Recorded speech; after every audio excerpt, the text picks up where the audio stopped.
All right, we just want to talk about noise and distortion a little bit. If you've went back and watched those videos I did on noise and distortion, you've got a pretty good understanding of some of the causes, or most of the causes, I would say. So basically dealing with it after you've watched the last video, how would you approach that? There's really no way to approach that. If you don't understand the components and you can't understand how they're put together, how are you going to track down what's going on with noise if you have no idea what's going on with the signal? I mean, if you can't track the signal, you can't track the noise and or the distortion. I mean, it's not possible. Does that make sense?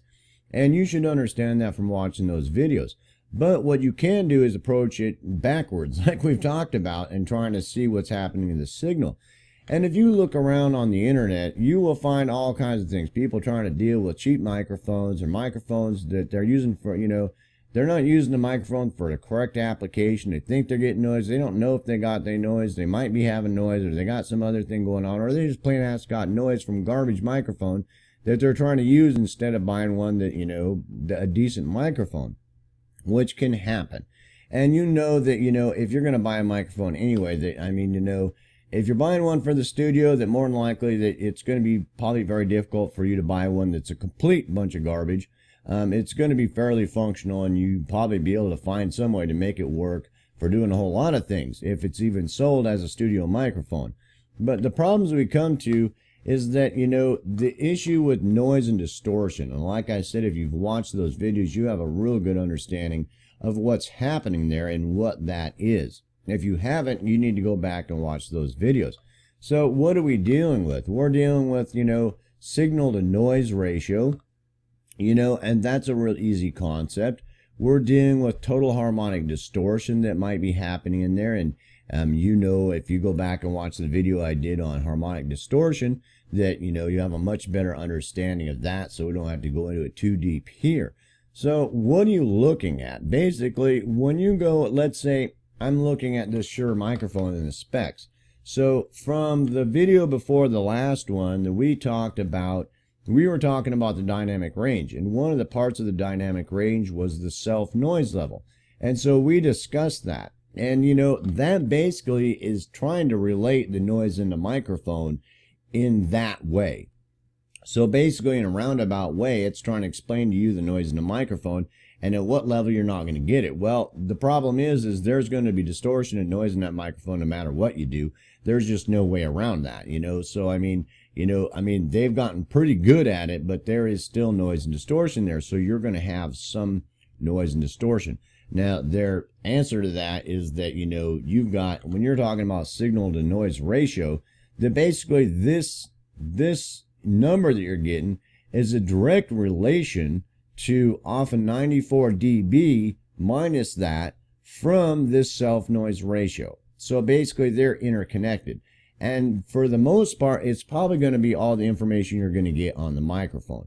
So basically we're sitting here from the last 3 videos we've watched. That's what we have to deal with when we're talking about distortion and noise in the microphone. They're not giving us a whole lot of other things or ways to understand that, or how to deal with that, or what might be happening.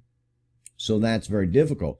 So how do you deal with that? Well, the only way to really deal with that is to test the microphone. And if you've got a spectrometer in your DAW, that you can very easily test, if there's harmonic distortion coming off it, from, even taking your phone and getting an app that'll run a sine wave, a sine wave or a sine sweep to your microphone, even something that simple, can give a fairly accurate test of, harmonic distortion, and if it's getting harmonic distortion or just a sine wave at one frequency will probably give you a pretty good idea, but noise is the other thing.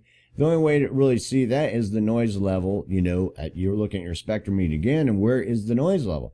You're trying to get as little noise in your room as possible to see what's happening to the noise, how much noise is getting put into the microphone, without going back to these numbers, and or, taking some type of simple signal like a sine wave, putting it in there and see what's happening to it. Does that make sense? How much noise is getting added to it from looking at the spectrometer, or something like that. And in the scope also can also tell you, you can look at the waveform if you got a decent spectroscope in your DAW, that to see what's happening there.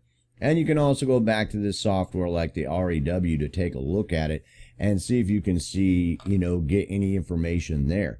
But very directly, it's very hard to deal with that. That is basically works out to that, you're going to really be going by these numbers here when we're talking about self noise. So what's happening there? At best, that you're basically going to be looking at the total harmonic distortion that we've already talked about and the percentage of that. Now, as far as that is being getting towards clipping, right? And the other end of it is down where at the lowest level at the dynamic range. Well, they've spoken none about how much distortion is in the actual signal, correct? So the problem is there's no, where's that at? I mean, it's just not there. So basically what they're trying to tell you is somewhere in those numbers that you're getting that information. Well, most people are going to look at that and they're not going to understand, and they just understand they got noise or their microphone's buzzing or doing something like that, and they know how to deal with it. So, there's, having an understanding of how to use an EQ so that you can high pass or low pass something if you're having distortion issues. That's one way to deal with it, or to band pass the actual signal. And if you're having to do all that to your microphone, you probably might want to buy a little bit better microphone. So for the most part, that, looking at it like that and approaching it that way to try to figure out if you've got noise, my viewpoint on it at this point on the microphone is that if you've bought even a middle of the road microphone and you've investigated it well with everything, by the time you get done watching this series and you take all the things we've talked about into consideration, that it's very unlikely that you're going to have to be dealing with distortion. I mean, unless you're going to buy a $5 microphone that you think you're going to be able to use in the studio, which you may have some issues with that.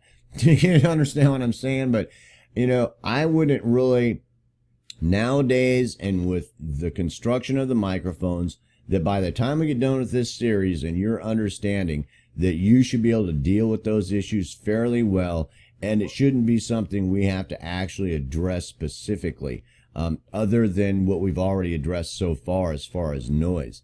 And, and we've already talked about how difficult it's going to be to trace that signal flow to deal with those type of things. Because if they haven't already dealt with those issues, the only thing that you can do is start trying to high pass filter it, low pass filter it, or band pass filter it to try to get some of that out of there. And you can also do other things to actually to cancel noise, but those kind of applications can be expensive. By the time you got done messing with it and buying the software to do that, you'd have been much better off to go spend another $100 on a little bit better microphone that you're not going to have those issues with. So we're not going to get too deep into that. And at the end of the series, if you really think you need to address the noise, by the time you've watched the videos I've told you to watch and you've watched this series all the way through, that the noise and distortion in there, that you should have a pretty good understanding of, and have a pretty good understanding whether or not it's going to be an issue in your system. And it's very unlikely that unless you got a $5 microphone or a very, very, very, very cheap one, that, you're going to have issues with that. You will find you'll have issues in the applications and environments we've already talked about with dynamic range. And any other issues you might have, if you're having more issues with distortion, means you were probably, unless you're an audio engineer and can open up that microphone and start replacing components and soldering in resistors and capacitors and transformers, that you're probably going to be looking at buying a better microphone. So, without doing simple things like filtering. So let's just kind of go on from there on to the next issue. And like I said, most of the times, distortion is a huge topic for me because it's such a huge tool, and it can be such a huge nuisance. But in this environment that we're dealing with, it's very hard to deal with without you being an audio engineer, because most of the time, even middle of the road microphones have dealt with those issues very well. And if you're using the microphone the way that it's supposed to be being used, that you'll probably find that those issues are very minimal. So let's go on to the next issue, and we may end up having to come back to this issue as we go along through this series and actually addressing certain types of microphones.